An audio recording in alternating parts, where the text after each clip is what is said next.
प्राचीन काल की बात है। हिमालय की गोद में बसे कैलाश पर्वत पर भगवान शिव, माता पार्वती और उनके पुत्र गणेश आनंदपूर्वक निवास करते थे। गणेश जी बचपन से ही बुद्धि, विवेक और करुणा के प्रतीक थे।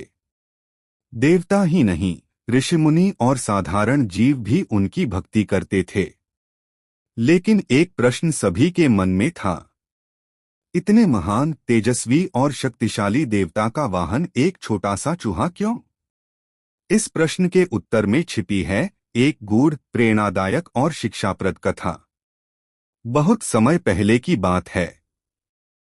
स्वर्ग में एक अत्यंत बलशाली गंधर्व रहता था, जिसका नाम था क्रौंच। वह अत्यंत विद्वान, शक्तिशाली और तेजस्वी था, परंतु इन सब गुणों के साथ उसमें अहंकार भी बहुत अधिक था। क्रौंच को अपने बल और ज्ञान पर इतना घमंड था कि वह ऋषिमुनियों का अपमान करने लगा। एक दिन उसने ध्यानमग्न महर्षि पराशर का उपहास कर दिया। क्रोधित होकर ऋषि ने उसे शाप दे दिया, तू अपने अहंकार के कारण सबसे तुच्छ जीव बनेगा। तू मूषक, चूहा बनेगा। क्षण भर में वह शक्तिशाली गंधर्व एक विशाल, भयानक मूषक में बदल गया। आतंक का पर्याय बना मूषक। वह मूषक सामान्य चूहा नहीं था। उसका आकार पहाड़ जैसा था, दांत लोहे जैसे और आंखों में क्रोध की ज्वाला। वह नगरों, आश्रमों और खेतों को नष्ट करने लगा। जहां जाता वहां भय फैल जाता। देवता, ऋषि, मनुष्य सब परेशान हो गए। किसी में भी उसे रोकने की शक्ति नहीं थी। अंततः सभी भगवान गणेश की शरण में पहुंचे। जब गणेश जी ने मूषक के उत्पात के बारे में सुना, तो वे शांत मुस्कान के साथ बोले, जहां अहंकार है वहां विनाश निश्चित है, और जहां विनम्रता है वहां मुक्ति। गणेश जी अपने हाथ में पाश, रस्सी लेकर उस भयानक मूषक के सामने प्रकट हुए। मूषक ने गणेश जी को देखकर भी युद्ध का आह्वान किया। वह अपनी पूरी शक्ति से गणेश जी पर झपटा, लेकिन गणेश जी ने केवल अपने पाश से उसे बांध दिया। उस क्षण मूषक का सारा अहंकार टूट गया। वह कांपते हुए बोला, प्रभो, मैं अपने अहंकार के कारण पतित हुआ हूं। कृपा कर मुझे क्षमा करें।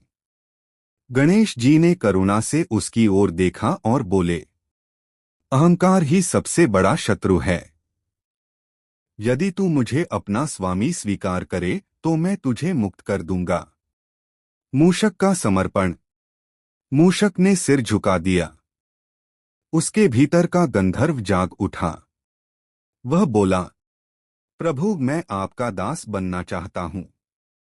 मुझे अपने चरणों में स्थान दीजिए। गणेश जी मुस्कुराए और बोले, आज से तू मेरा वाहन बनेगा। क्षण भर में वह विशाल मूषक छोटा, शांत और विनम्र बन गया। मूषक वाहन का गूढ़ अर्थ गणेश जी ने सभी को समझाया। मूषक इच्छाओं का प्रतीक है, छोटी छोटी इच्छाएं जो मन को कुतरती रहती हैं। गणेश जी का उस पर सवार होना दर्शाता है कि बुद्धि और विवेक इच्छाओं पर नियंत्रण रखते हैं। छोटा वाहन यह सिखाता है कि महानता आकार में नहीं, गुणों में होती है। अहंकार चाहे कितना भी बड़ा हो, विनम्रता के आगे झुकना ही पड़ता है। तभी से भगवान गणेश मूषक वाहन पर विराजमान हैं।